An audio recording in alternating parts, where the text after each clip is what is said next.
యోహాను సువార్త 15వ అధ్యాయం 5వ వచనంలోని ఈ మాటలు చాలా శక్తివంతమైనవి మరియు లోతైన అర్థాన్ని కలిగి ఉన్నాయి.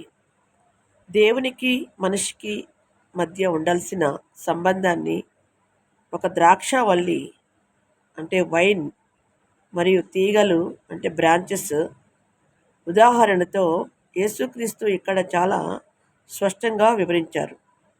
ఈ వచనం యొక్క ముఖ్య ఉద్దేశాన్ని క్లుప్తంగా ఇలా అర్థం చేసుకుంటాం.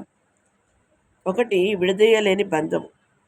తీగ ద్రాక్షవల్లికి అతుక్కొని ఉన్నంత కాలమే దానికి జీవము ఉంటుంది. అలాగే మనిషి దేవునికి సంబంధం కలిగి ఉన్నప్పుడే ఆత్మీయంగా సజీవంగా ఉంటాడు. రెండవది, ఫలించడం. ఒక తీగ సొంతంగా పండ్లను పూయలేదు.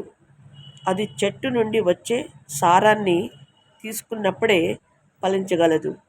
మన జీవితాల్లో శాంతి, మాత్రం ప్రేమ, సంతోషం వంటి ఫలాలు ఉండాలంటే అది దైవిక శక్తి వల్లే సాధ్యమవుతుంది.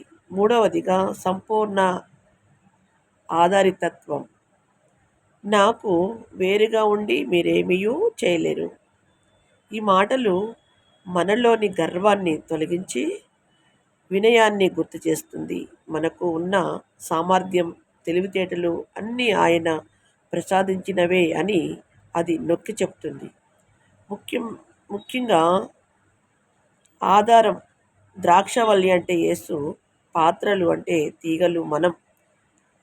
ఇది బహుగా ఫలించడం అంటే ఈ వచనం మన జీవితంలో ఏ సందర్భానికి కనెక్ట్ అవుతుందో మనం ఇక్కడ ఈ మాటలు మనకు ఎంతో ధైర్యాన్ని మరియు స్పష్టతను ఇస్తాయి.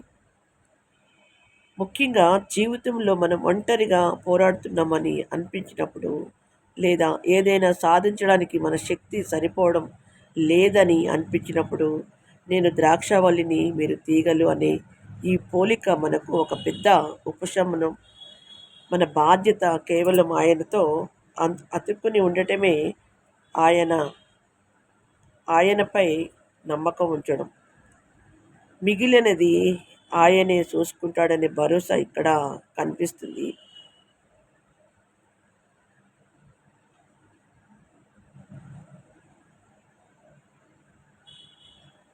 దేవుడు పరిశుద్ధ వాక్యం దీవించును గాక. ఆమేన్.